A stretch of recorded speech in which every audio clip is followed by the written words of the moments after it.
Итмұрынның құрамында Менделеев кестесінің жартысы бар деуге болады. Итмұрынның тамыры, жапырағы, жемісі адам ағзасына өте шипалы. Құрамындағы аскорбин қышқылы қарақатқа қарағанда 10 есе, лимонға қарағанда 50 есе артық мөлшерде болады. Медицинада итмұрынды поливитамин ретінде, ағзада дәрумендер жетіспегенде, қан қысымы көбейгенде, қан аздыққа, иммунитетті көтеруге, сынған сүйекті тез бітіретін және бауыр ауруларына емдейтін дәрілік өсімдік ретінде пайдаланылады. Итмұрын диарея ауруы кезінде ішуге кеңес беріледі. Итмұрынның дәні ғана емес, жапырақтары мен гүліне де жинайды. Гүлінде эфир майлары көп болса, жапырақтарында С дәрумені баршылық. Күзде тамырында жинайды.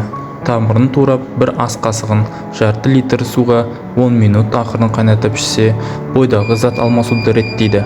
Жұмыс қабілетін арттырады, қан құрамын жақсартады, түрлі жаралардың жылдам жазылуына ықпал жасайды. Сонымен қатар, өтті айдайтын, зәрді жүргізетін, сұйық болып өтетін, ішті тоқтататын, туберкулездің алдын алатын, тәбетті ашатын дәрі десе де болады. Адам күн сайын 2 грамм ұнтақталған итмұрынды жеп отырса, сергектік сыйлап, жыныс қабілетін көтереді. Ұнтақталған дәнді 5 минут ақырын қайнатып, термоста 30-40 минут ұстап, шектеусіз іше берген жағдайда еске сақтау қабілетін жақсартып, ағзалардың жасаруын септігін тигізеді.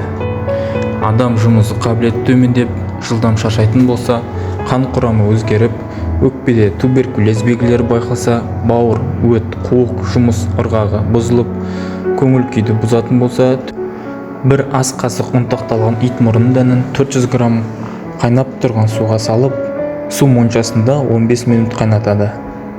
Әр тәулік бұқтырады. Осыдан әр жолы жарты сағаттан стақаннан күніне 2-3 рет ішеді.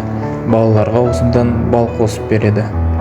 Келесіде қан аздыққа 2 ас қасық ұнтақталған дәннен 500 грамм суға 10 минут ақырын қайнатып, бұқтырып, астан бұрын 150 граммнан қабылдайды. Күніне 3 мезгіл.